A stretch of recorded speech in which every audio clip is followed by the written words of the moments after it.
For today's Photoshop Elements 2018 tutorial, I'm going to show you how to create a winter holiday thank you card. So first of all, we've got a picture of my two kids dressed for winter, but as you probably know, England doesn't get a lot of snow. So I'm going to change it from a picture of them out in the countryside with the railway track behind them to in a winter wonderland. So let's get started. To do this, we're going to use one of the new guided edits in Photoshop Elements 2018. So at the top, we're going to move from quick to guided and then across to special edits. Under special edits, we're going to use this first one, replace background. So you can see the young girl in the sunshine, and then you can change the background of the photo. So as I scroll it across, you see that the same girl is placed on an autumn scene. We're going to use the same idea to transfer from a picture of my children out in the countryside, no snow, to on a background of a winter wonderland. So click on this and then it will open the panel down the right hand side. So the first part is to select the children. I'm going to use 4 different tools in this panel here to select them. The first being Auto. Now Auto allows you to draw a rectangle over the picture and it will guess, estimate and take out the bits that it believes are going to be part of the picture that you want to save. So if you click on Auto and then draw a rectangle over the children, you can see the marching ants have selected what they believe are parts of the picture. You can see that not all of the children are selected and bits of the background have been selected that we definitely don't want. So now it's time to use the quick edit tool to get a bit more refinement to the picture and select the areas that we want. So click on quick on the side and then holding down your mouse, we're going to select the areas that we definitely want to be included.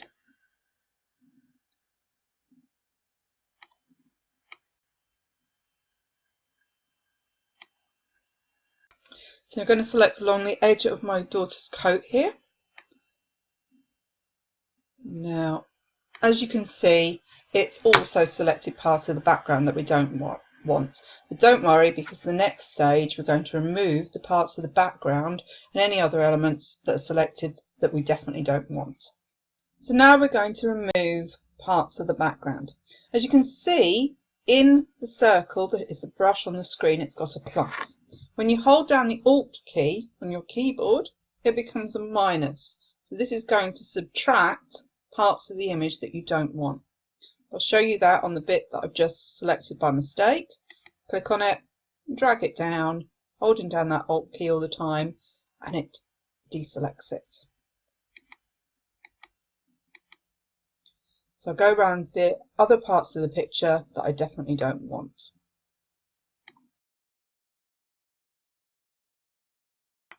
If I went ahead and replaced the background now, I'd have parts of my image missing that I wanted. For example, a bit at the top of my daughter's bobble hat, some of her hair at the side, and I'd also have a few parts that are added extra. For example, this part here that I'm moving around the mouse that's been added onto it. So it's time to refine the edges of the image and to make sure that everything's covered. As we're getting more precise, we want to zoom in so that we make sure that we've got all of the parts of the image that we really want to contain. So I'm going to use the magnifying glass here and then draw a rectangle over the bobble hat so that I can see all the areas. Using the hand tool, which is a move tool, I can drag the picture down so I can see the areas that I want to include. This time I'm going to use the brush tool. The brush tool is very similar to the quick tool, apart from the quick uses the edges of colour to select which parts are going to be contained or subtracted. The brush allows you a bit more freedom. It doesn't work with edges and instead it uses you to select which parts you're going to do. So if I use the brush tool, I can go over the parts of the hat that I want to contain and make sure it's all selected. I'm going to go down the side of a hat. You can see the edge here isn't quite selected, so doing the same thing, make sure that all of that edge of the hat is selected and that we're getting all the parts of the image that we need. I'm going to go ahead and select the areas around, and then I'll show you the difference. So let's just go back to zoom out, and you can see that we've now got most of the bobble hat contained, and I'll just add in the bits that are missing.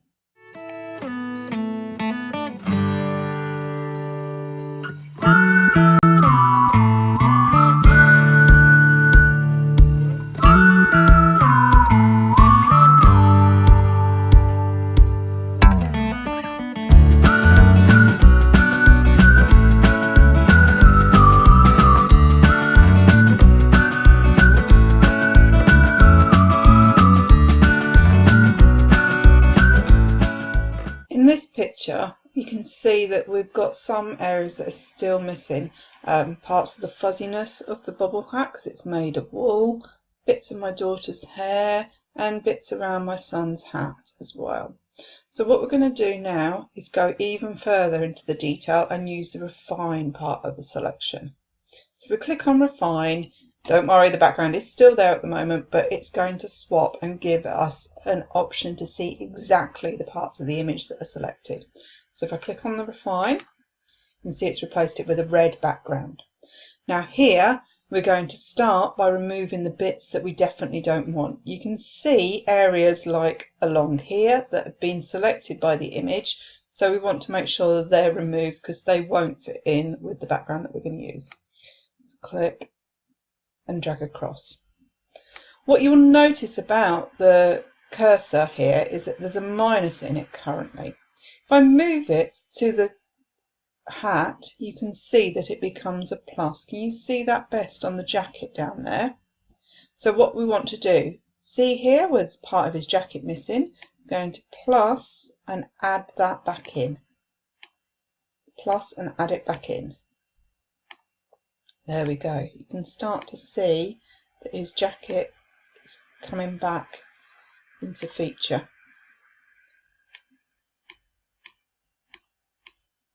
Make sure the plus is selected and add back in the jacket.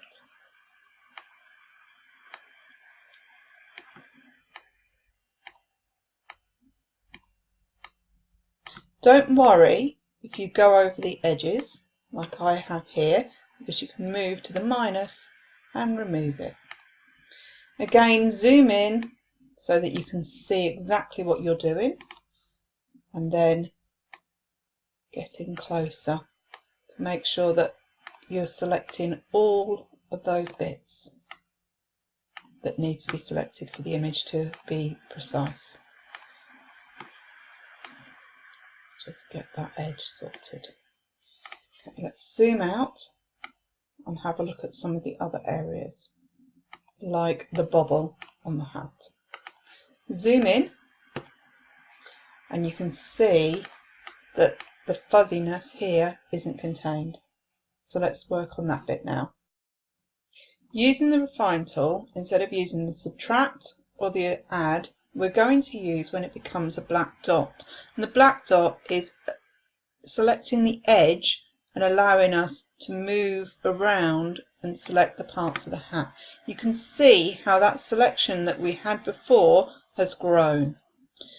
One of the tricks that I've learned is that if you decrease the opacity down here, you can then see parts of the image, so you can see where it needs to be improved a bit. See parts of the bobble hat up there and along. If I just finish off the bobble hat, and then I'll show you how to capture the parts of the hair as well.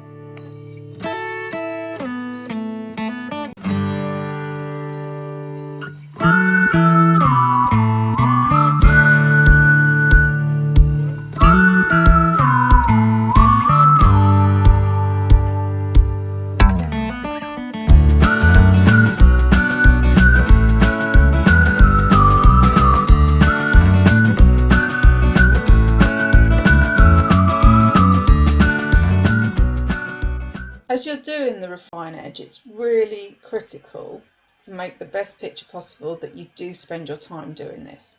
One of the secrets is to reduce the size of your brush as well. So you can either use your square brackets on your keyboard, if I show you that, so you can see how it's making it smaller and smaller, or larger and larger, or you can use the size brush here. Now I was at 22, I'm moving down to 15 to make it more precise and to get into those little areas like here. Same with along the edge, just to make sure that it's getting all the bits of the image that I want in place.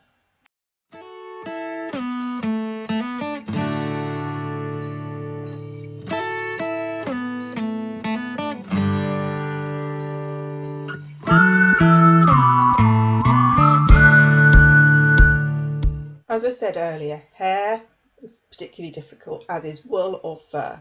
And what we're going to try and do here is we're going to select this strand of my daughter's hair that's flicking out from the side. So using the refine tool, we're going to use a smaller brush size and draw along the hair.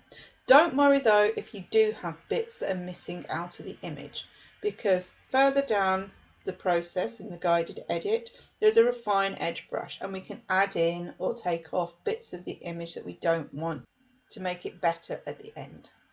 So click on the refine tool here and then reduce the size of the brush, and then we're going to select along the hair, making sure that the black circle's selected.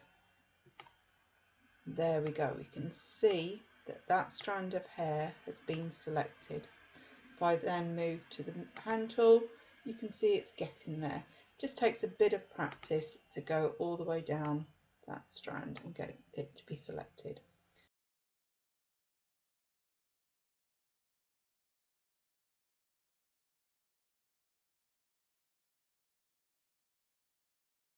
Zoom back out so you can see all of the picture, and then we're going to just check that we've got everything selected. So click on refine, make sure your opacity is up high so you can see everything, and then you can see whether you've got the bits of the image that you want selected. A couple of things that you can help improve that selection. Click select, modify and contract, and contract by a pixel. So that's going to bring all your selection in by 1 pixel, and we'll lose any sharp contrast between the edges. So like the black along the side here. There you go, did you see it moving slightly? And then make sure you've got everything selected, and then select feather, and I'm going to feather by 1 pixel, and this will just smooth that really harsh edge that you see on the picture a little bit. Then we can click refine. So can you see how the edge now is a bit softer looking than it was before? Okay, we're ready to move to the next stage. As I've said before, it's really important that you take the time over that first stage, selecting the part of the image that you're going to keep before you move on. Now it's time to move on and actually replace the background. Now you've got 4 different options here. You've got to import a photo, which I'll show you in a bit, and then you've got presets, none and colour. If I just show you none, this is where it's going to remove the background completely. And I've used this part on a scrapbooking page because then I can place the picture that I've selected onto any background I want later on. Then we've got presets. So here you've got some abstract presets, or you've got ones like the bridge picture that the girl in the demonstration has been put on the back of, or a very nice beach. You can see the difference.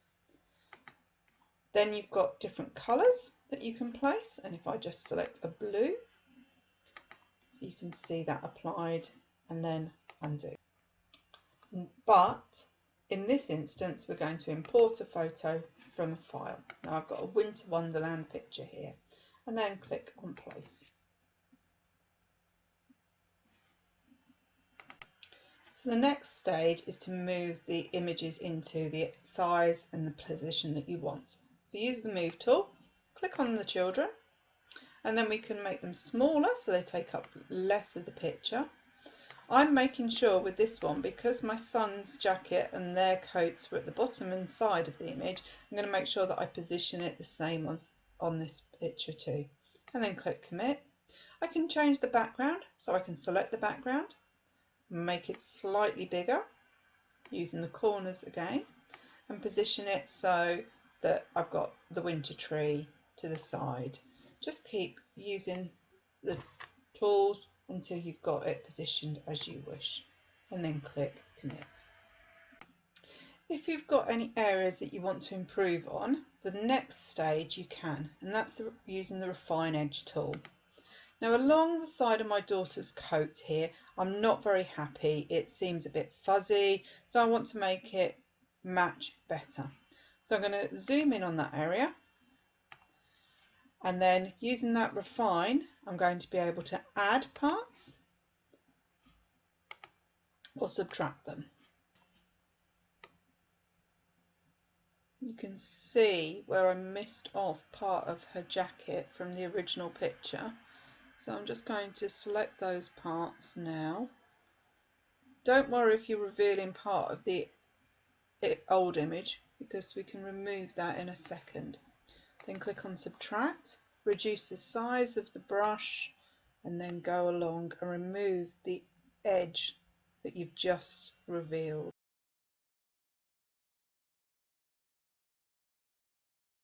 Again, like the first stage, it's these final touches that make the difference between a good and a great replace the background.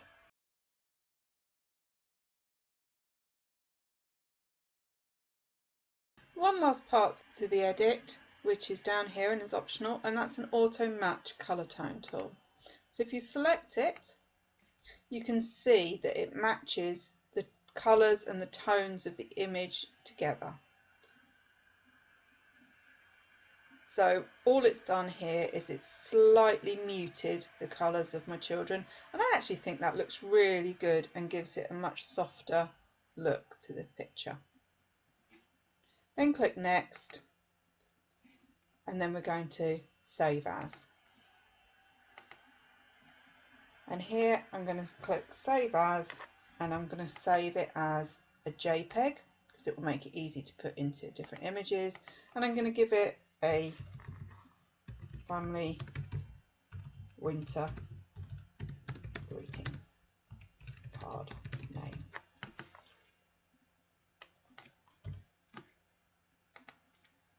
Make sure that you've got this to the maximum in your JPEG options and click OK.